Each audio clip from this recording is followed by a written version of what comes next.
জয় গুরু, সবাইকে জয় গুরু, বন্দে পুরুষোত্তমম।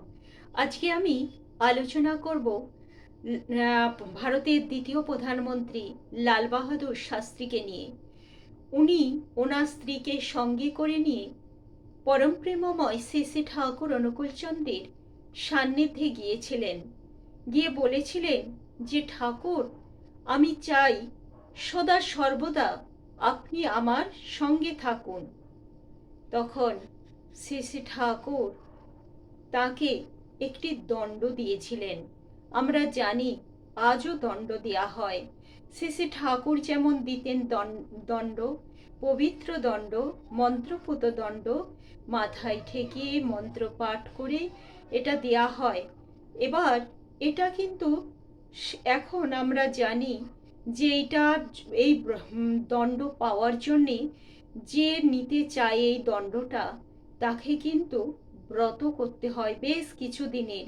ব্রত করার পর এবং ব্রত করার আগেও আচার্য আশীর্বাদ নিতে হয় এবং সেই অনুযায়ী কদিনের ব্রত করবে একটা নিয়ম আছে। সেই নিয়ম অনুযায়ী ব্রত করার পর তারপর কিন্তু সেই সেইভাবেই সেই আচার্য মন্ত্রপুত দণ্ড দেন, মাথায় ঠেকিয়ে মন্ত্র পাঠ করে।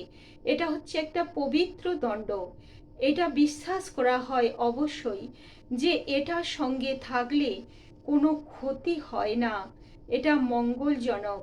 সবাই এই দণ্ড পেতে পারে না, কিন্তু সেই লাল বাহাদুর শাস্ত্রী, আমাদের ভারতের দ্বিতীয় প্রধানমন্ত্রী, তিনি কিন্তু কোনো ব্রত সেই সময় না করেই কিন্তু ওই দণ্ড পেয়েছিলেন শ্রী শ্রী ঠাকুরের কাছ থেকে সরাসরি।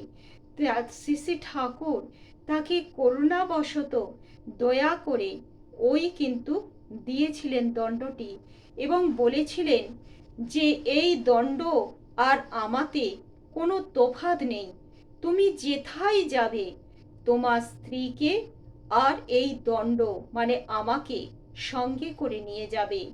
এটা নিয়ে যাচ্ছ মানে তুমি বুঝবে যে আমি তোমার সঙ্গে আছি, আমাতে আর এই দণ্ডে কোনো তফাৎ নেই। তো লাল বাহাদুর শাস্ত্রীজি প্রণাম করে শ্রী শ্রী ঠাকুরকে ওনার স্ত্রী আর উনি চলে গেলেন। যেখানেই যেতেন শ্রী শ্রী ঠাকুরের এই নির্দেশ মেনে চলার চেষ্টা করতেন তিনি, আর সঙ্গে করে অবশ্যই দণ্ড নিয়ে যেতেন। কিন্তু তিনি যখন একবার সেই সেই ভারত পাকিস্তান যুদ্ধের পর, সেই যখন সালটা সম্ভবত 1965 সাল হবে, তো সেই সময় শান্তি চুক্তি করার জন্য সেই তাশখণ্ডে যান। সেখানে সেই তাশখণ্ডে গিয়ে যখন যান, তখন কিন্তু তিনি শ্রী শ্রী ঠাকুরের এই দণ্ড নিয়ে তিনি রওনা দেননি, এটা বাড়িতেই রেখে দিয়ে যান। ওনার স্ত্রী অনেক করে ওনাকে বলেন যে ঠাকুর না বলেছে যে এই দণ্ডে আর শ্রী শ্রী ঠাকুরে কোনো তফাৎ নেই, তুমি এটা সঙ্গে করে নিয়ে যাও। কিন্তু ওই লাল বাহাদুর শাস্ত্রী যেটা শোনেন না, আর তিনি ভাবতেও পারেননি সত্যি এই দণ্ডের কত ক্ষমতা শ্রী শ্রী ঠাকুর তাকে দয়া করে দিয়েছিলেন। আর তিনি যদি নিয়ে যেতেন তাহলে এত বড় সর্বনাশ তার ঘটত না। কিন্তু তিনি বুঝতে পারেননি সেই গুরুর কৃপা, গুরুর দয়া, যেটার জন্য আজ সেই ব্রত করতে হয়, সাধনা করতে হয়, তপস্যা করতে হয়, তবে পাওয়া যায়। সেদিন তিনি অনায়াসে সেই গুরুর কৃপা লাভ করেছিলেন। কিন্তু ওই যে সহজে যা পাওয়া যায় তার কোনো দাম থাকে না, মূল্য থাকে না। হয়তো সেটা তুচ্ছ তাচ্ছিল্য মনে হয়, বা কোনো কারণে হয়তো তিনি কি ভেবেছিলেন, বা তার কাল ঘনিয়ে এসেছিল।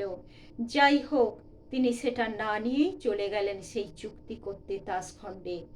ওনার স্ত্রী শ্রী শ্রী ঠাকুরকে জানালেন এই কথা যে ঠাকুর, আপনি বলেছিলেন যেথায় যাবে যেন আপনাকে আর আমাকে উনি সঙ্গে নিয়ে যান, কিন্তু উনি তো একাই চলে গেলেন। আমি কত করে বললাম আপনার কথা যে ঠাকুর তো বলেছেন আমাকেও ঠাকুরকে সঙ্গে নিয়ে যেতে, কিন্তু উনি তো নিয়ে গেলেন না। তখন শ্রী শ্রী ঠাকুর দুঃখ ভরে বলেছিলেন, আমি ওনাকে বাঁচাতে পারলাম না, ওনাকে রক্ষা করতে পারলাম না, ওনার বাঁচার জন্য, জীবনের জন্যই আমি ওই দণ্ড দিয়েছিলাম, কিন্তু তার রক্ষা হলো না। এটাই হয়, আমরা যখন গুরুর কথা না শুনি তখন এইভাবেই আমাদের জীবনে ঘনিয়ে আসে কাল। তো আমরা জানি সেই লাল বাহাদুর শাস্ত্রীজি, তিনি কিন্তু ওই তাসখণ্ডেই মারা যান। শান্তি চুক্তি হওয়ার পর 1:20 নাগাদ তার কিন্তু সেই মৃত্যু হয়।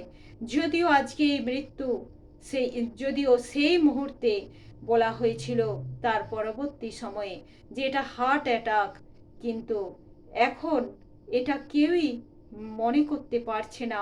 এখনো অনেকেই মনে করে যে এই মৃত্যু রহস্যে ঘেরা কোনো কিছু একটা, যে তিনি সুস্থভাবে গেলেন, ভালোভাবে গেলেন, অথচ ঘটে গেল এইরকম বিপর্যয়। কিন্তু আজকে যদি শ্রী শ্রী ঠাকুরের দেয়া দণ্ড তিনি সঙ্গে রাখতেন, তার বিপদ এসেও চলে যেত দূরে। শ্রী শ্রী ঠাকুরের কথা কখনো মিথ্যে হয় না, সেটা সত্য, ধ্রুব সত্য, চিরকালই সত্য। তাই আমি তুলে ধরলাম। অনেকে হয়তো এই ঘটনা জানেন না, তাই আমি সবার সামনে তুলে ধরলাম। জয় গুরু, সবাইকে জয় গুরু, বন্দে পুরুষোত্তম।